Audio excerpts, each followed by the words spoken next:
మరొక బ్యాచ్ ఉన్నారు. నువ్వు దశం భాగాలు ఇస్తున్నావా? నువ్వు ఎత్తలేదని నేను కూడా ఈటల్లా, నువ్వు ఇస్తే నేను కూడా ఎత్తా. ప్రభుకు స్తోత్రం. గుడ్డోడు కలిసి ఆడకపోయి పడతా చెప్పండి. మరి భలే తెలుసు మీకు వాక్యము. ప్రభు మిమ్మల్ని ఆశీర్వదించునుగాక. హల్లెలూయా.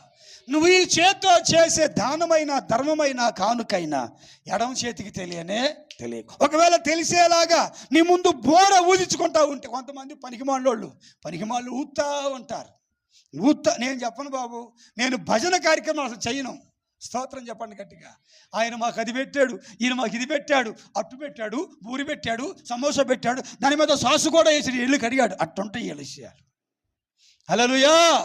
నీ కుడి చేత్తో ఇచ్చి ఎడమ చేతి కూడా తెలియకూడదు. మెప్పు పొందేటువంటి పద్ధతులు మన దగ్గర లేవు. రహస్యముగా ఉండాలి. అది ఎలా ఉండాలి చెప్పండి?